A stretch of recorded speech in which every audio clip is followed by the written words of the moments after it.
folks, I'm here with Nehemia, and I just have to say, Nehemia, you came in here. We have a mission that we're going to this weekend where we're going to go down to the border of Eilat. But before we get to that, folks, I had to do something special. Nehemia, you asked me to go with you to Rabin Square. And when you asked me to go to Rabin Square, what was it you said that you wanted me to see? So what they had on display in Rabin Square for the first time ever to the public was the Iron Dome. That's the system that Israel uses to knock down. Folks, just a second. Behind us, you'll notice there are fighter jets that are taking off behind us as we're doing this, so just bear with me. What's the name of that base? So there's two main air bases in Israel for the fighter jets. One is called Ramat David, that's up in northern Israel, and this one in the south is Palmachim. Palmachim. So we went to go see this amazing thing in Rabin Square. So tell the people about it. I'm going to show them some pictures. What do we see? So that's the Iron Dome. It's the system that Israel developed to knock the Arab rockets out of the sky. The Arabs just lobbed these rockets at the Israeli civilian targets, and were terrorizing civilians for years. And finally, Israel developed a system to knock those rockets out of the ground. It's the first of its kind ever to be able to knock down short and intermediate range. So they normally don't. I can't believe these planes are taking off. But so they don't normally let people see it. This is the first time that we've. In fact, we asked the woman there, how many are there, and she said, I can't tell you. Yeah. Is there more than one? I can't tell you. Folks, do you see that I'm sweating right now? This is a precursor to what we're going to be doing this weekend, where we're going down into to sight the new moon. But we're not going to talk about that right now. Yeah. I want to talk a little bit about the significance of the Iron Dome and where we're at, what region we're in right now, to let folks know about this. What's the region that we're in? So right now we're in the area of Philistia. This was part of the Philistine Pentapolis. They had these 5 cities, and one of them was Ekron, which is actually this spot where we're standing right here. Okay. We were standing on the spot of ancient Ekron, and Ekron is mentioned in a few places in the Bible. It was the last of the locations where they brought the Ark of the Covenant, where the Philistines brought it. And finally, when it got to Ashdod, they said, they got sick, and they're like, we need to get rid of this. They got sick. Ekron, they said, folks, you don't want to hear about that. He's already talked to. Listen, that's going to be in the series. We're doing a series about that. But I want you to talk about the modern region that we're in terms of the things that happen in this area, Ashdod, Ashkelon, all those kinds of places. Yeah. So not so far from here, a few kilometers away, is Ashdod and Ashkelon, and those are cities that are constantly under the threat of the Arab rockets. Most people don't realize this, but Ashkelon has rockets fired on it almost every week, sometimes every day. They're not very successful at hitting the city, but they try. They're trying to kill as many civilians as they can. And that's what the Iron Dome was developed for. It can actually detect if the rocket is going to hit the city, and or if it's going to fall in the fields, like where we're standing right now. And if it's going to fall in the fields, they don't care. They don't knock it out of the sky. It's too expensive. They say, one less Methodist and carry it. We can do it. Well, listen, I'm used to this, but I wanted to do something, Nehemia. This is really special because you did something, folks. I got to tell you something. I'm the one-man, one-camera guy, but this guy here has got what's called real chutzpah. Now, Nehemia, we go to this place, you all, and you got the dignitaries there, and they've got the arrow, the two missiles, and we're talking to the lady with the satellites, and then we go over to the other spot. And what did you say to me? We need to find someone who could talk to us about the Iron Dome. Okay, so we go to a lady. She's got the name of the company there. We say to her, as I get my camera, and she says, no cameras. And then Nehemia says, well, how many? Look at the jet behind us, folks. There it is. And she says, you say to her, so how many of the Iron Domes are? She says, I can't tell you. And so he goes on. He says, oh, look, she can't tell you anything. So then Nehemia says to me, you see that guy over there? And I said, yeah, that guy over there with the big mustache. Who is that guy, Nehemia? So he was Israel's current Minister of Environmental Protection, and he in the past had a whole bunch of positions. He was actually the Vice Prime Minister at one time, and more significantly for the Iron Dome, he was the Minister of Defense who decided to make the Iron Dome. Okay, so now folks, I've got guts, he's got chutzpah. We go to take a picture with this guy, and Nehemia literally goes to the guy and encourages him, almost forced him to come behind the camera and give you an interview about the significance of the Iron Dome. Can we show him that, Nehemia? Let's show him. Let's show him. Okay. Tell him about what you've decided. אני קיבלתי החלטה להקים את כיפת ברזל כחלק מהתפיסה להיערכות הצבאית החדשה, שבה אנחנו נותנים יותר משקל להגנה. מצד שני, אני יודע שהכיפה הזאת השפיעה על כל ההיערכות הצבאית בישראל, אבל היא גם משפיעה על התפיסה המדינית. תודה רבה מר צבי פלג, תודה רבה לכם שהגעתם. יום מדע שמח לכולם. יחשבו פעמיים לפני שהם יורים לכיוון ישראל, ואולי גם יחשבו על תהליכים חדשים של משא ומתן פוליטי עדיף על אלימות. My name's Keith Johnson. I'm here with Nehemia Gordon in Charlotte, North Carolina for a special report, BFA International Special Report. The last time you saw us, we were out in the field. I think, what was that? How far was that from Gaza, the field we were in? Oh, just a few miles from Gaza. A few miles from Gaza. We were in the midst of trying to figure out some information that I thought, well, I'll just say this. It was pretty controversial because we were talking about what if we were to take the information we learned regarding the Iron Dome and bringing it to the public. And so I'm going to let Nehemia make an announcement. What is it we're about to do? I mean, the guy was in China. He was in Israel. Now we're here in Charlotte just to let you know on this BFA special report. What is it we're about to do? Well, I was really inspired by seeing the Iron Dome. It had never been on display before to the public.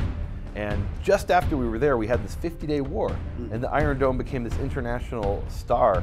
It saved probably thousands of Israelis from being killed by these, indiscriminate rockets being fired against people, just to terrorize the people. And this Iron Dome really saved a lot of people. And it really inspired me to well, before the war, though. Now, this is before the war when we're having this conversation, right? Right. So this was like, what, April?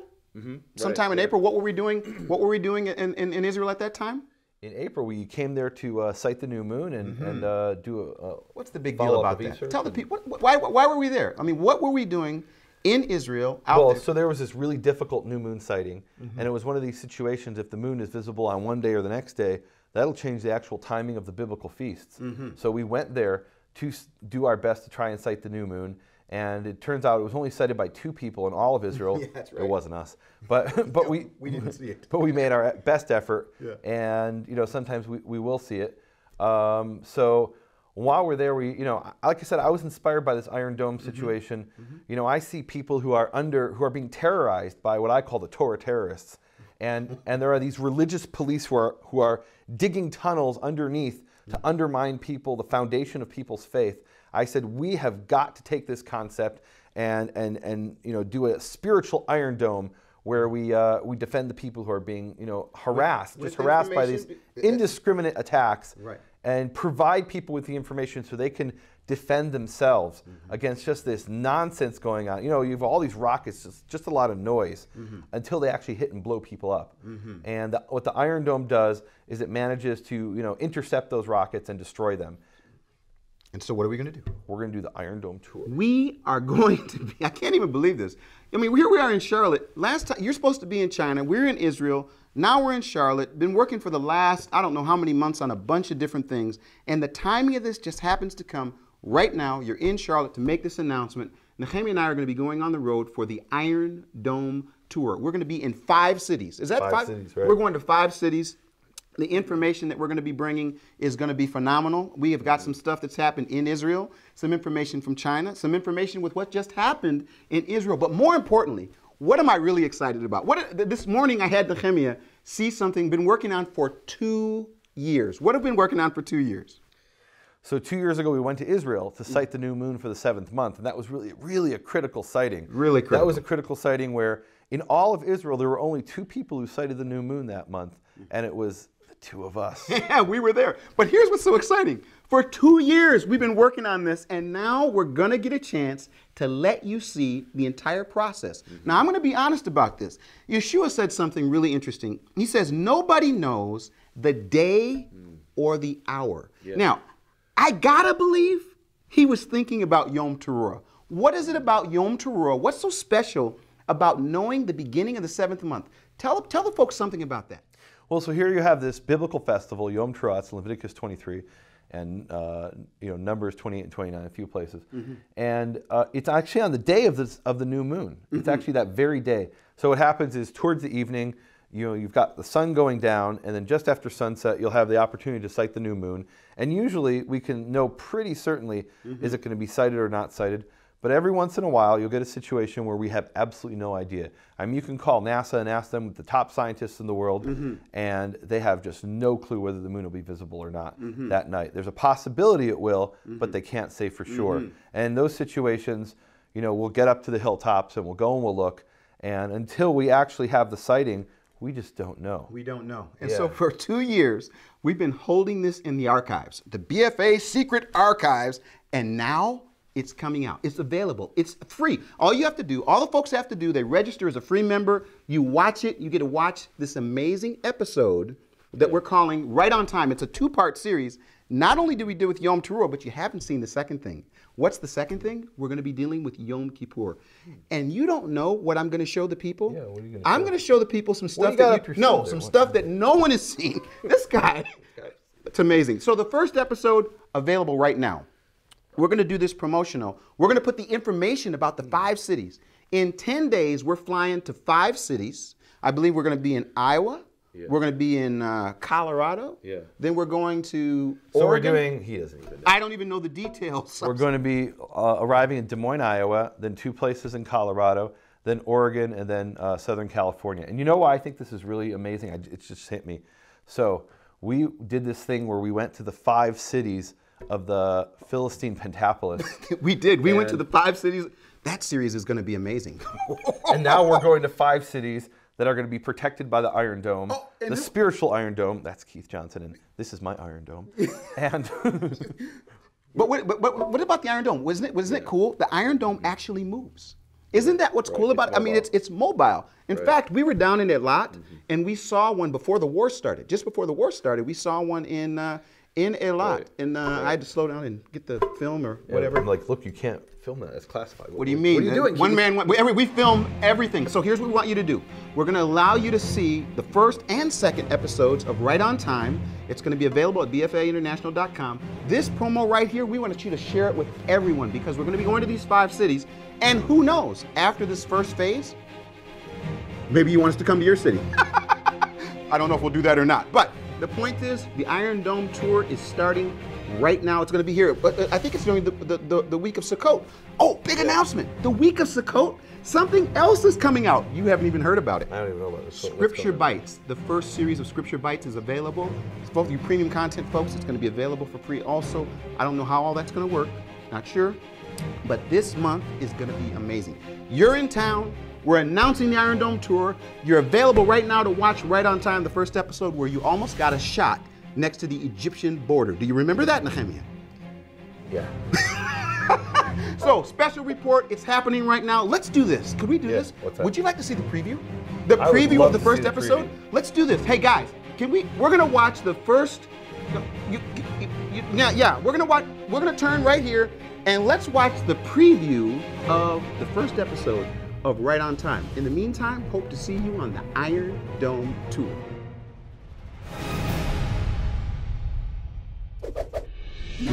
On April 15th, 2014 at 3:07 a.m., God's clock took center stage for 77 minutes as it strutted across the skies of the Western Hemisphere and changed into its blood-red garments to remind the world that Passover had arrived. Unfortunately, many of God's people were caught up in what I call blood moon mania that had captured the imaginations of present-day Bible astrologers who were peddling prophetic proclamations that this cosmic beauty pageant was akin to God sending Morse code from heaven to Israel, signaling that something big was about to change. They claimed that since the moon is scheduled to stroll down the cosmic fashion show runway, sporting red on Passover and Sukkot in 2014 and 2015, and the sun will join in with a full black gown of eclipse on Nisan 1, 2015, it could be that the day of the Lord is at hand. The sun will be turned into darkness and the moon into blood before the great and awesome day of the Lord comes. Joel 2:31. I was compelled to respond to this misinterpretation of Scripture with an in-studio teaching called 4 Blood Moon Mania Eclipsed that was well received by our BFA International audience. However, I realized that the real problem is that many of God's people don't understand His clock and calendar. Even the stork in the sky knows her seasons, and the turtle dove and the swift and the thrush observe the time of their migration. But my people do not know the ordinance of the Lord. Jeremiah chapter 8, verse 7. God gave Moses and Aaron a calendar class while in the land of Egypt as they prepared for the first Passover. This month shall be the beginning of months for you. It is to be the first month of the year to you. Exodus 12:2. Since the biblical clock and calendar is in operation today, people can learn how it works so that their focus can be on the witness of God's reckoning of time versus the gravitational pull of any number of cosmic calendar patterns in the heavens that might cause chaos in the minds and hearts of God's people on earth. While the fires of end-time prophecy regarding 4 blood moons were raging across the Christian and Messianic world, I was in southern Israel climbing a mountain across from the Egyptian border, preparing to sight God's clock that would determine Nisan 1, or more appropriately, the beginning of the biblical year. When I finally made it to the top of that mountain, I saw something that inspired me to pull out of the archives my Adventures from Israel I call Right on Time: How to Get in Sync with God's Clock.